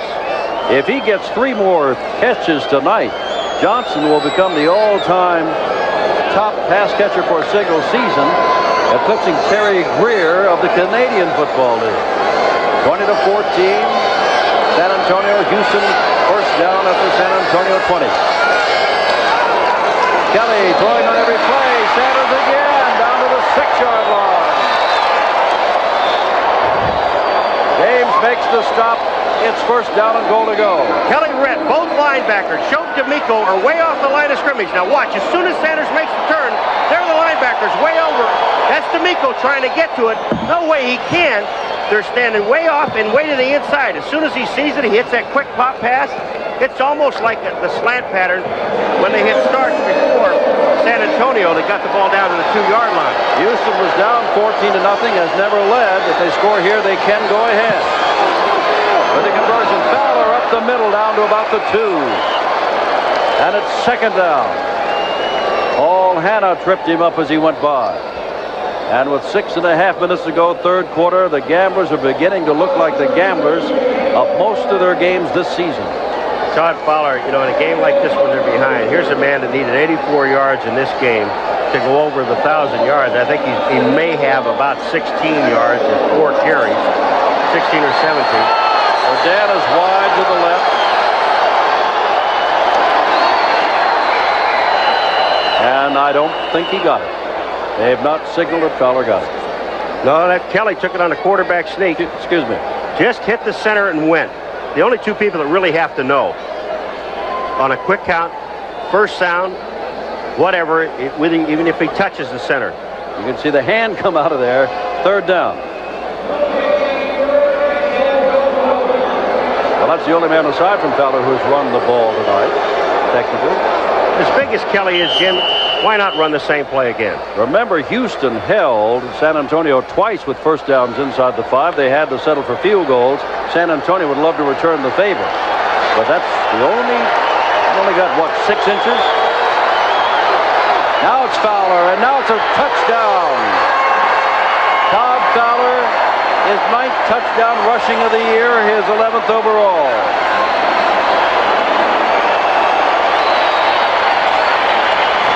Todd Fowler, just a straight handoff, straight up the middle, and power. The offensive line getting off for the mark, and watch Fowler. He's hit at the goal line, and he is across. They push him back now, but the ball is across. Remember, this drive started at the 32, Paul, with a first down and 25 to go. After the unsportsmanlike call, and they moved it from a 32. 68 yards, Fowler taking it in, and now Mickemeyer is in to try to put Houston ahead for the first time tonight. Houston wants to become the Western Conference's winningest team. That's Tony French. I said Mickemeyer. Tony French is in, and there it is, 5:44 to go, third quarter, and the Gamblers playing at home with Fowler on the touchdown run. And moved ahead, 21-20. And now The Gamblers have done their job. It's up to the Gunslingers. Gunslingers leading 23-21. A reminder that Saturday night, Steve Young, Los Angeles against George Allen's Arizona team, and they're trying to make the playoffs. We have talked about receivers saving quarterbacks. Watch Johnson right there take out Putchote, or Kelly may not be able to come back and help out. Great block. Receivers are going crazy hitting linebackers. Especially those with numbers 22 on their back. That's right. Not much there. Mark Rush carrying the ball for the first time. Out of the University of Miami. Was with Michigan briefly this year. And was cut by the Gamblers before that in April. There's your attendance. They expected 30,000. They were close, weren't they? 30,184. And, of course, we're being televised in Houston live, which is a big ESPN center. Oh, a good crowd. We got one more chance to come out and see this run and shoot offense next Monday night. That is within the regular season when they play Memphis. We will be here for that also.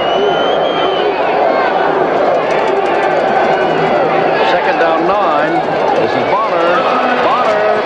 And down to the 30-yard line. It'll be third down and 3. He is put down by Mike Hawkins. You know, you say you've got one more time to see the run and shoot offense, and I know they can see it on ESPN here in Houston. You know, I've had coaches talk to me about it, and you really can't appreciate the Houston offense until you see it inside the stadium. The television shows you some of it and segments of it, but to see the whole thing, it's incredible. As good as we do with our camera work, you can't see the fright in the eyes of the defensive backs when they see all those folks coming out there. Third down and 3 to go. Russian works in the backfield.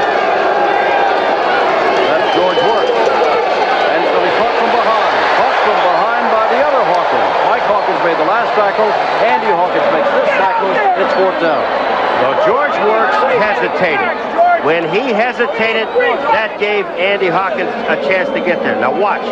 You're going to see here the blocking out front. He's waiting on his guard to get out in front of him, Rich Garza. And when he did that, that hesitation gave Andy Hawkins enough time to get there. They're going to go with Mickemeyer. Mickemeyer will have to try one of nearly 50 yards.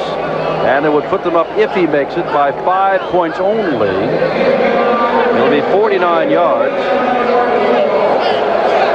He is 0 for 1 over the 50-yard mark, and this is almost 50.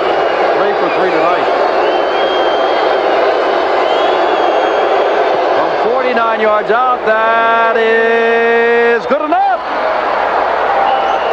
Mickemeyer kicks his second within minutes. This one from 49 yards out, and it's 26-21. And now a field goal can't win it. Houston's got to go back to what they do naturally. And if this holds up, that might be somebody you might consider for your minute MVP.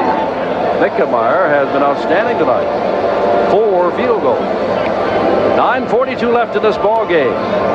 And San Antonio to kick off to the Houston Gamblers, who are trying to win tonight. Their 12th ball game of the year against just 5 losses. Speaking as we were about San Antonio losing close ones. Of the 5 losses by Houston, 3 of those games have been in overtime, and 4 of the 5 have been by 3 points or less. Their biggest loss was the Michigan thumped them 52-34. Jim, you have got to give the San Antonio defense. There's the drive. 3 plays, 6 yards. 49-yard field goal by Mickemeyer. But let me just tell you something here. The Houston Gamblers have been averaging 433 yards a game, almost 434. And they took away, if you add the 28 in losses, it'll be 467 per game, okay? I averaged that thing out. San Antonio, they've held them to 242 yards, almost 200 yards, but they're still playing 9 minutes and 42 seconds, but almost 200 yards to this point. Less than the this moment have outgained them by just about 50 yards, 49 to be exact. Mickemeyer to kick it off along the ground, squib kick. That is still in bounds. That is picked up over there by Corville. Corville still trying to get out and gets across the 30-yard line. And will be down at about the 37-yard line. And now, here comes Jim Kelly again with 9.5 minutes left on the clock.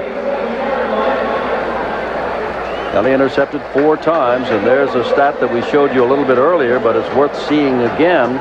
When they get less than 30 points, they have lost in all 4 occasions, and right now they're 9 points under that mark. Coach you talked to is just about right. Beat him, you got to outscore him. Moser wide to the right and McNeil wide to the left. And Johnson in motion. And Fowler with the football. And Fowler, gee, he is tough. Gets across the 40.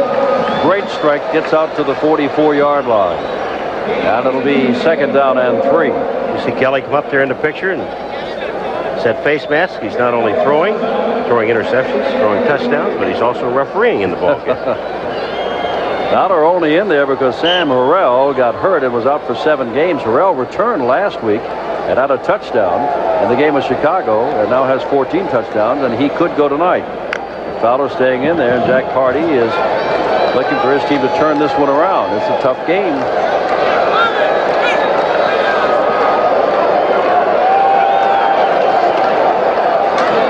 Kelly's going to run and can get the first down, and does. And now he goes down at the 49-yard line of San Antonio. Jim Kelly picks up the first down. Clock running down. It'll be below the 8-minute mark by the time they get another play away.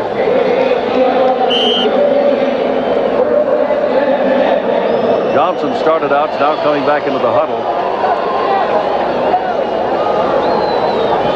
And Kelly is still looking to the side. Now he's got his play.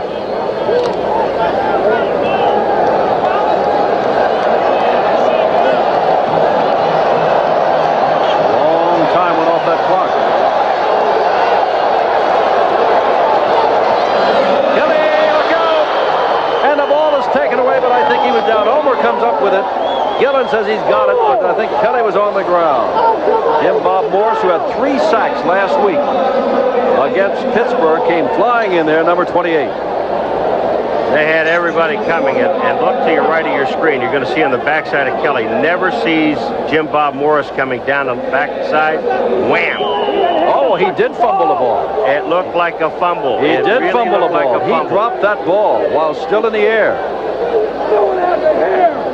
That wasn't in the grasp. He was being hit, and the ball just popped out. You can see what Michigan's doing to Oklahoma. Oklahoma scored on a pass caught by Al Williams with less than 2 minutes to go in that game. Michigan stays alive, apparently, in its hopes for a playoff game.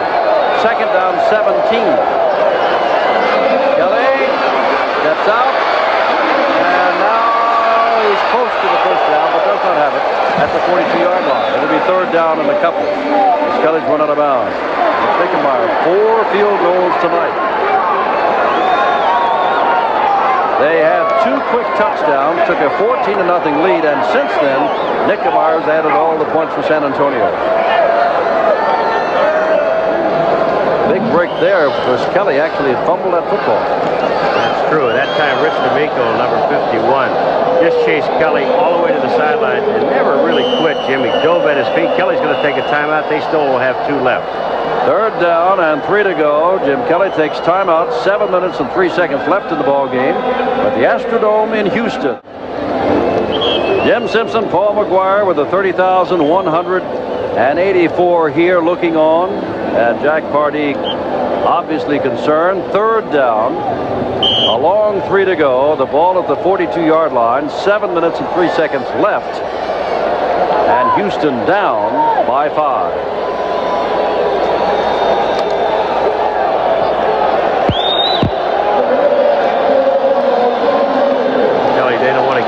Decision maker here because it is 3rd and 5. Kelly's going to give it to Fowler, and Fowler's not going to get anything. Your decision time has arrived. I just think they'll kick the ball away because they've got almost 7 minutes. And remember, they tried on 4th and 1 and it didn't work a little while. All right, here come with the rollout draw. There's Hanna's in there. There's Fields, number 99's there. Hanna, number 65, is the man that makes a solid hit. Watch it. It's a rollout draw. Well, they're going to go for it. While you watch this, they are going to go for it. On 4th down and 2 last time, remember, they brought in a punter who passed and the receiver fell down. Now they got the regular offense in, and it's 4th down, and everybody's getting up at the Astrodome. And they may have gotten it. A quick count, And it all depends on where that man steps in and marks the ball. Jim, this is what I was talking about on a quarterback sneak. The only two people who are involved in this quarterback sneak, Frank Khalil, the center, and the quarterback. As soon as Kelly gets to Khalil, they go. If you look at it, none of the linemen move except Kelly and Khalil. They're going to measure, and I have a hunch that he got it. Watch, Jim. Watch the two guards on either side. They stay there. See, they're not even moving. It's only the center and the quarterback. I got a hunch he made it, but I don't have the sticks in my hand. He made it by plenty. But they still have 6.5 minutes, and they need a touchdown. Boy, that takes guts to make that quarterback sneak because it all depends on the center. Frank Khalil, second-year man out of Arizona, and Jim Kelly, a rookie out of Miami, combined to give him a first down at the 38-yard line. The clock is running, 6:20 to go. And Jim Kelly and his team, Kelly's been intercepted 4 times, remember, has thrown for 2 touchdown passes.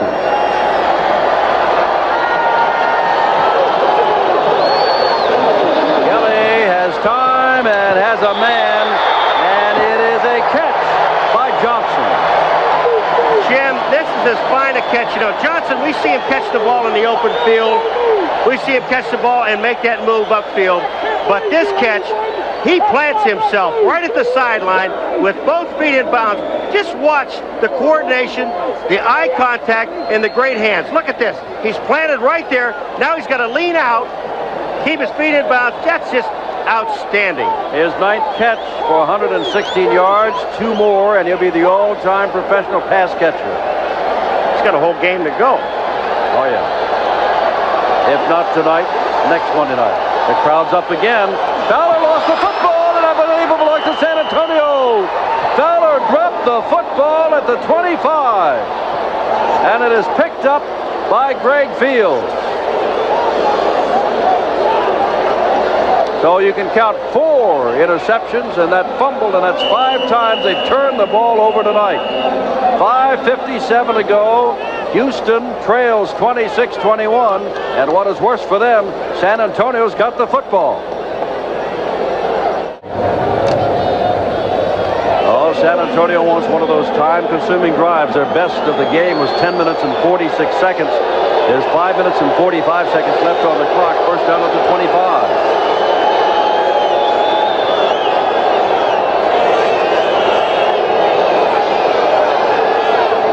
Using a lot of that clock. 3 seconds, 2 seconds. Hands the ball off to Bonner. And Bonner gets across the 30-yard line to the 32-yard line. And Taylor peeled back to make the stop. All right, let's look at it. The rollout draw again, and Fowler never got the football. You've got to make sure you've got your hands on the ball. Greg Fields, number 99, comes up. Look at Fields. He goes and puts it in Kelly's face. They love each other, don't they? These two teams from the state of Texas. Fields got to hope that Kelly doesn't just drop back and waste it down and just fire it at him. One shot at him and say, less than 5 minutes now. There's Fields who recovered the fumble. And some of his teammates trying to get in on his glory. Second down and a couple of yards to go. Amazing how you become a hero in one play, isn't it? Rush trying to get the first down, and I think he's got it across the 35-yard line. Mark Rush. Well, now they're marking the ball right at the 35-yard line, and we may need another measurement. Well, I think the problem is, Jim, that you and I are looking at the marker across the field, and that's the one that's the right one this time, on the other side of the field, the second half. And I can't see where they put the ball. Everybody's standing around it. Here they're going to bring, there's the ball. Make it by the nose of the ball. Got great eyes, I'm telling you. Nose of the ball. Okay. Just the nose. Ta-da! 26-21. San Antonio less than 4.5 minutes to go, and they've got the big first down. They can run another couple of minutes off that clock. That party's got to be concerned. This was a ball game that was supposed to be in the bag in San Antonio, remember, is 35-0 late in the ball game before San Antonio ever scratched. That was the night the lights went out. The key thing to it is that this game here, they'd like to take this game because it gives them home field advantage all the way through the playoffs. So that means they have to come in next Monday night and beat Memphis. And that's not going to be an easy chore because they look good against Birmingham. They sure did. Heisel again using all the time off the clock. Giving the ball to Works, and Works has got no place to go. And down he goes. That's a loss on the play. And it is second down and 13 to go. Jim, the man that really made the play is Calvin Eason, number 34. He's a strong safety. Calvin Eason never gave up his position on that last play. He stayed to the outside, waited for help to the inside, and he got it. Tell you what, Paul, another thing, San Antonio is doing an outstanding job of using all of that clock. They got to get back in, each team on the right, their own sides of the line of scrimmage before the referee will wind that clock, and then they use it all the way down to 2 or 1 second on the clock. But now we're down to the 3:13 mark. Watch that tight end over the middle. Again, down to the 1 second mark. There's Works with the football, and Works gets some yardage back, still battling, and he's going to be about 3 yards shy of the first down. But again, the clock continues to roll, and we're down to the 2:55 mark now. Good job done by Works. Congratulated by Garza. All right, here's Pete Caton, and he's going to get blocked on the outside. But you take a look at Caton. Blocked at Zog with Caton. There goes Works. And Works, watch Works' leg. They never stop.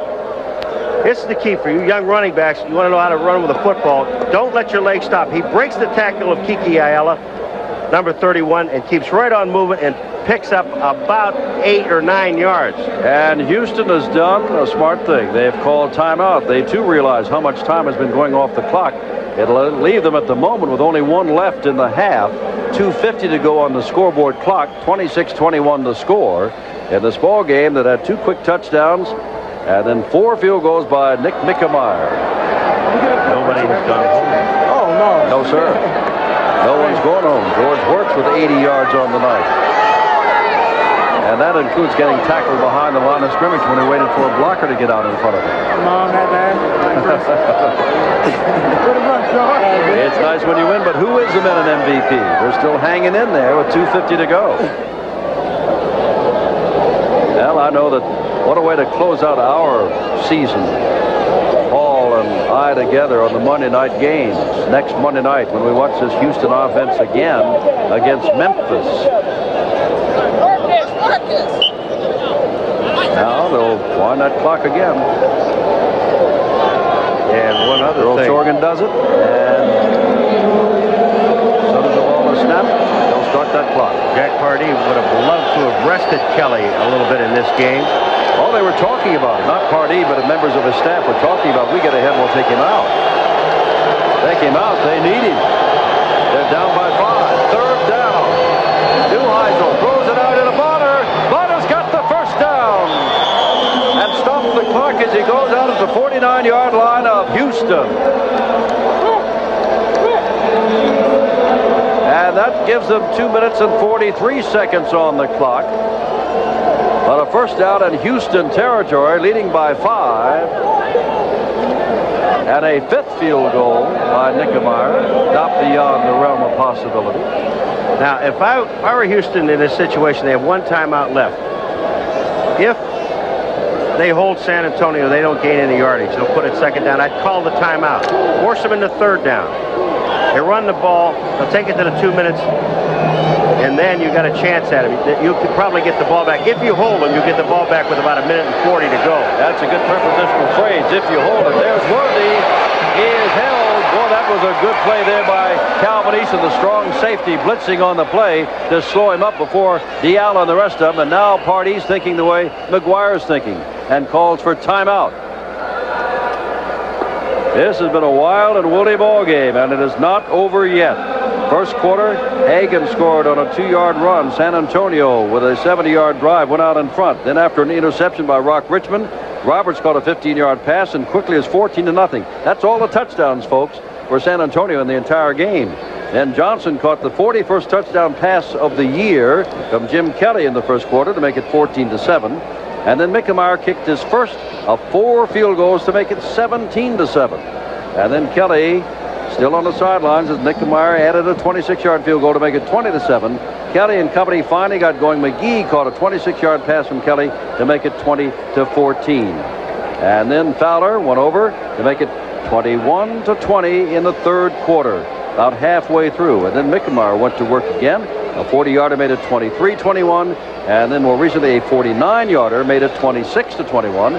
And that's right where we are right now. And you can say, yes, McNeil did have a touchdown called back, but in about 4 plays after it was called back, Houston went on to score anyway as they quickly moved down the field. The big deal was the 2 touchdown passes, 2 plays in a row where Kelly hit men in the end zone with the ball and they dropped it. Hey, I was right. I might go into coaching. Stay where you are. Yeah. You're stealing as it is. That's right. From the 48-yard line, make it the 47. Second down and 12.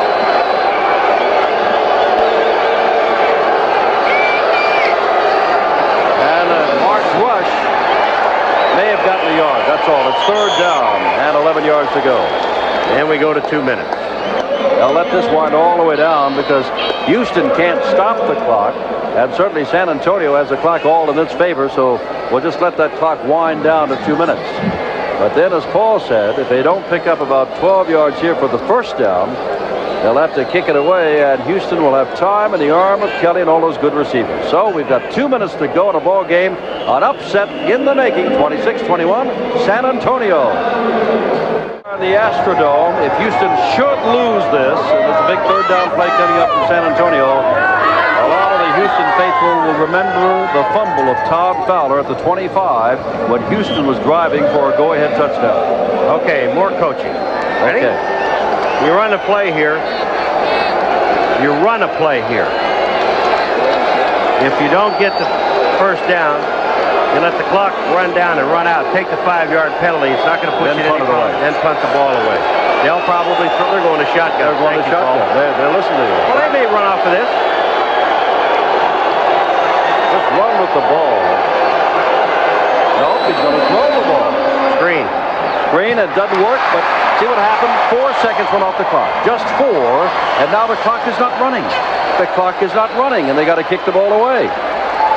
I said they get it back with 1:40, and it looks like it'll be around 1:40, depend on where unless McNeil runs it all the way back again. But now let's, we're not in the business of second guessing, but we are giving the alternative that Paul said before the play. Had they run, and it took, say, 5 or 10 seconds to run it, the man's caught at the line of scrimmage. Still, they had 30 more seconds to get it in play, and you'd be down to near the 1 minute mark instead of nearly 2 minutes. And then when you punt, the clock starts again when they punt the ball away, Jim. So they would have given Houston with about 1:10 probably. Hartley to kick the ball away, and McNeil over there doesn't want to make any mistakes there, and the ball is for grabs out there. Looked like it touched somebody, but it does belong to Houston. And the ball is inside the 25-yard line, and 1:48 to go on the clock. 1:48 to go.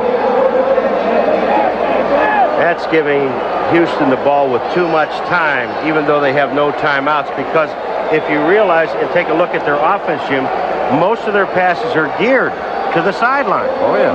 So all they do is to pop the 6-7 yard pass. It takes 4 or 5 seconds. They just move down the field. We could be another 15 or 20 minutes of our time for them to play their 1 minute and 48 seconds the way Kelly maneuvers his team. And he knows 75 yards away with 1:48 on the clock, he's got plenty of time with that offense. Plenty of time. McNeil comes to the left. All he has to do now is not get greedy. McGee to the right. He's getting greedy. And McNeil is there. First down inside the 35. They'll mark it at the 31. They need a touchdown. 1:39 left. No timeouts on the clock. But they stop the clock when they move the sticks. I was coaching so well until I got to that point. And don't get greedy, but look where he puts this ball. Here comes McNeil. Right there. McNeil is there. Number 29, Rock Richmond, and the guy that's already had 2 interceptions, McNeil's already down. The man that's already has 2 interceptions, he tests him one more time. Almost had a 3rd interception. 49-yard pass play. 49 yards. Mosier wide to the right. Verdun comes to the left. Johnson in motion. Kelly pumps once, goes to the end zone. Touchdown, Sanders! 27-26 Houston. This is incredible. 75 yards in 2 plays. I don't want anybody on an airplane or anywhere else to tell me that the USFL, they do not play exciting football. If you didn't enjoy this football game, there is something totally wrong with you. He just waited. Sanders, watch the time that he has. The key to it. The offensive line now know they have to block. No more timeouts. Fowler stays in. The pump fake. Sanders gets beyond the defensive secondary, and look where Kelly puts the ball. Goodbye. And that's Rock Richmond, 29, trying to come over. Actually, Sanders was not his man. I didn't catch the number of the other defensive back that was back there, but that was not Rock Richmond's man. Sanders and McGee with clutch catches. Sanders now with 6 catches. 8 catches make it for 74 yards. They're going to go for the 2. Well, he's got it. He's got it just by running in. And there he is. There he is.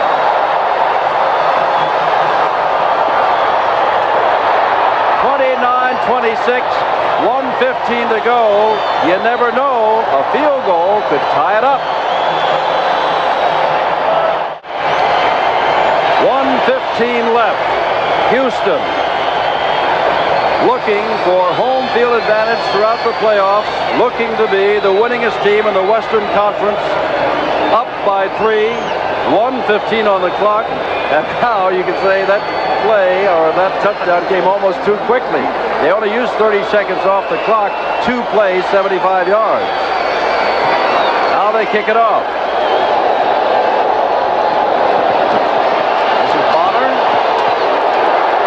The 20, and now they have got 79 yards to go for a tying field goal. 1:10 left.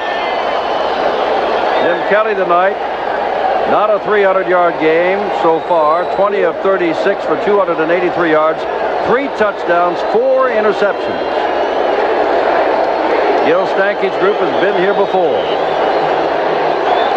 And let us not forget, the Gamblers of Houston have lost 3 of their 5 games in overtime. They've been there before. What did you say before? How many San Antonio loses with less than 7 points? 7 or out of 10 out of their 10 losses. Isn't that terrible? This would be 8 out of 10 if it happens. 8 out of 11. Heisel, and that ball is in a... Nope, I thought Tommy Myers had it. I thought Tommy Myers had it. So did everybody else. 2nd down. 1:05 left. Do we dare pick our men and MVP? Not yet. Well, San Antonio now, they have 2 timeouts left. They've got 1 minute and 5 seconds. They're in poor field position at the 21-yard line. Houston knows they have to throw.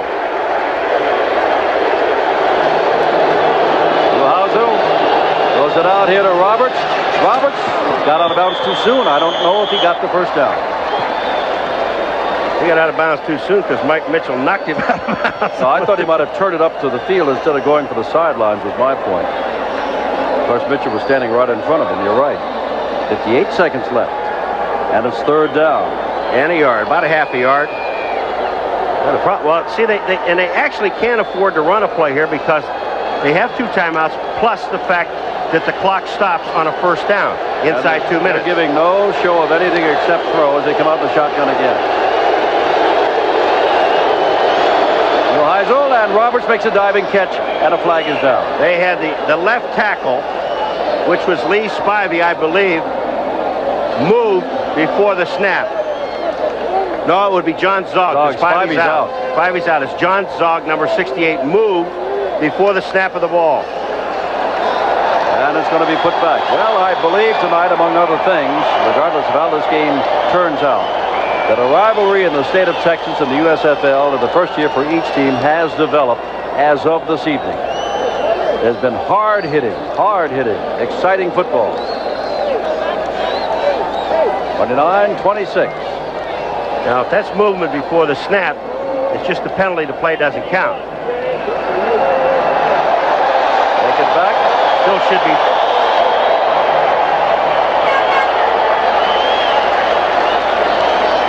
Now the clock is running.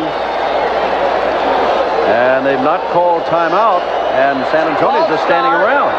Well, the clock shouldn't be running. No, it's not only doing this, they're running it off the clock. There will be 58 seconds. 58 seconds. Now they've just noticed it. Danny Bugs just noticed it. Earl Sorgan already knew about it, said it'll be 58 seconds. The clock man just figured, let's get out of here with this win. Well, hometown guy. He's still running it off. Well, they may run it all the way down to the end and now go back up. Oh, 58 seconds remain. Now everybody counting it off here. They think it's over, and it's not over. They wiped out the scoreboard. Now they'll go down. Have to go through all the minutes first to get the 58 seconds. What Pardee was thinking, I think they're asking about the clock, but what Pardee was maybe wondering if that was a penalty after the ball had been snapped, then he could refuse the penalty, be fourth down. On the left of the screen, well, you don't see him right there. Zog is the man, 68. He was all the way out to the left of the screen, is the man that moved. And that is before the snap of the ball. So that's illegal motion. And you get the penalty, but no loss of down. On the clock, the play was not allowed to continue. Thank you. 58 seconds is the correct time. Third down and 6 to go. And they got to take both downs here, so they got 2 downs to get 6 yards.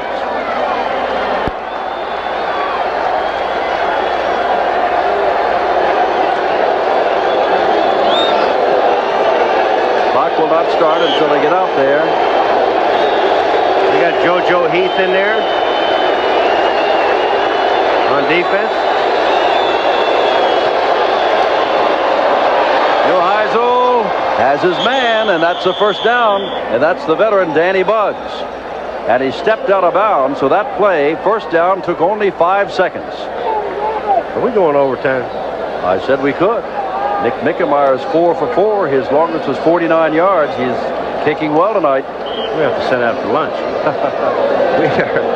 we are 3.5 hours, almost 3.5 hours into this game now. I know, but it's worth it. Yes, it is. It's been a super football game. 29-26. San Antonio leading much of the way, trying to come back. Heisel gets the ball away, discovers a man there, and down he goes. And that looks like it's Glenn Starks. Or is it Bugs getting? No, it's Starks getting up. Clock is running. Is the clock running? They call a timeout. They have to use one. 43 seconds to go. Nick Mickemeyer, 4 field goals, 18, 26, 40, and 49 yards. Second down and a couple of yards to go. Next Monday night, we'll be right back in the same spot with the Memphis Showboats. And they've got a Kelly of their own at quarterback. You betcha. Georgia Tech. Mike and Jim, the battle of the Kellys. You know, it's amazing. I remember years ago, Jim, when it got down to a situation like that, all the team would run over to the field goal kicker and pat him on the back and give him encouragement. Today, you don't go near him. Leave him alone. He's in his own world anyway. And you just leave him alone and let him think his thoughts out. He knows the job he can do. The question is, how far can he hit it? Dak Pardee, if his team wins tonight, will be the winningest team in the Western Conference. We told you that. Will have the home field advantage throughout the playoffs. That's what they want. And that's quite a tribute to Pardee and his coaching staff, his offensive coordinator, Mouse Davis, and all the rest. Mickemeier's longest is what? Tonight? No. 49. I mean, altogether, he's 0 for 1 over 50, so his longest is 49. 49. So that means that they have to get the ball to at least the 30-yard line. Second down, 2 wide receivers, Starks and Bugs, both to the right. Everybody's getting up. Jerry Gordon to the left. Standing room only here. Neuheisel, low snap from center, looking for somewhere to throw, throws it out here, and what a catch made by Roberts. He's got another first down, and he's in Houston territory at the 45. They're covering Roberts here. Neuheisel gets out, but they're covering Roberts with the linebacker, Kiki Diallo, number 31. Roberts makes a one-handed grab, gets out of bounds. 36 seconds left to go. One timeout remaining. They need to get to, I said, the 30 to 32 because as long as it is 49. So they have not much. Count them up. That's 16 yards to go, Jim. Same setup. Bunsen starts to the right, Gordon to the left, shotgun. 16 yards away from another attempt. Neuheisel across the middle, and a flag is down, but it was not for Roberts. It's in the backfield of the Gunslingers, and that could be holding. Roberts was knocked down, but that's not the flag. And a man is down. Holding is the call. Bill Winters, the center, is the man that's limping, and they said that one man has made all the difference in their offense, San Antonio, since they got Bill Winters. Well, he's still walking around out there. Someone might have stepped on his toe. But they're going to step off the yardage back to the 43-yard line. Holding. Number 63 offense. Still first down. That's Arlen Thompson. That's the second time in this half. 32 seconds left. 29-26 Houston. And these Gunslingers go back to San Antonio to close out their season next weekend against Oklahoma. And I'm sure their crowd will welcome them back. What a game they played and are playing. Neuheisel gets the ball away, and that is caught by Gordon, who's knocked out of bounds. Which stops the clock. Will Lewis got even. 24 seconds left. And you start looking at the downs now, and again, they're talking to the officials there. Is that in the grasp? Do they have the quarterback in the grasp? Let's take a look at it. The defensive linemen are now teeing off. Uh-oh, it's Lloyd defensive Lewis. holding. Defensive holding? Well. Tony Fitzpatrick. Lloyd Lewis is the man that almost gets to Neuheisel there.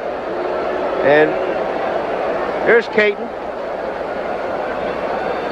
This is going to give them a first down, but what they need is time. 24 seconds. And remember, they have maintained their one timeout. If they do get anywhere around the 30, to quickly call timeout and get Nickemeyer Holding. Defense. on the field. First down. And they have to save that timeout, Jim, because they've got to be able to get him out there and they work on a drill. They work on a 10, 15-second drill to get the field goal team out there for the kick to get down. But it takes all. That's an ideal situation. Well, Lewis has got Gordon one-on-one. Flag is down again. Neuheisel throws the ball incomplete, intended for Roberts, but the flag went down almost immediately. Pete Caton was offside. Now, whether they're going to call Zog for moving after Caton got beyond the line of scrimmage. But the only problem is that 4 more seconds went off the clock. Remember, Spivey went out with a knee injury, and John Zog has been in there at left tackle. And Brule Targum will say offsides. Pete Caton.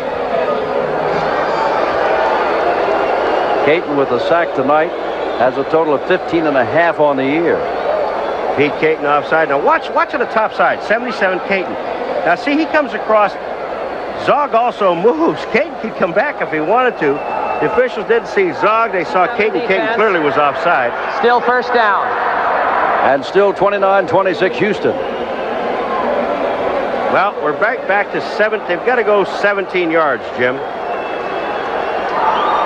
Or 15. Go 17. 15, 17. What difference is that? Nickemeyer, remember, has been around for 10 years, so there's pressure, but he's had the pressure before should he get the chance. Another ex-Buffalo Bill. Neuheisel looking, throwing out here for Bonner. The ball is in the air, not caught. 13 seconds left. Second down and 10. Still, that one timeout remains. See where that ball was thrown to, Jim? That ball was thrown to Bonner at the 30-yard line. Bill Stanky, Jack Pardee. Their teams have entertained us and the fans, and I'm sure you also. They have time for the 3 plays. If they throw the short play to the outside. But again, remember that clock does stop on a first down.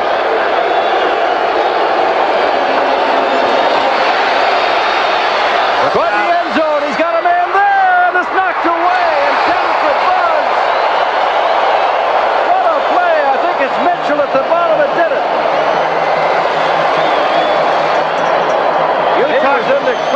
You talked about the speed of Mitchell, Jim, and did he close on this ball?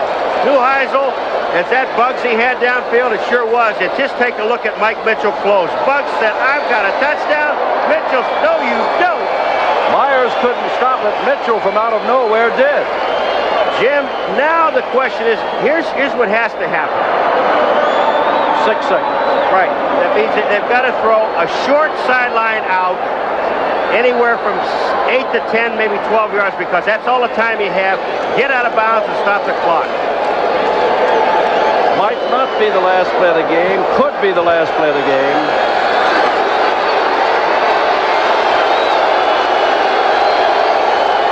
Neuheisel can't take too much time. Puts it on the sidelines, and it's no good. And time is off the clock. Time is off the clock. Mitchell made a saving play. And we'll tell you right now that the men in MVP will give you that information. And this 29-26 ball game was Ricky Sanders with 8 catches for 84 yards, including the winning touchdown. I love that. Did you see Gil Stanky go out and put his arm around his quarterback, shake his head? He said, son, there'll be better days. And there were great days tonight. I'm Jim Simpson with Paul McGuire. What a ball game we've seen at the Astrodome. Houston pulls it out.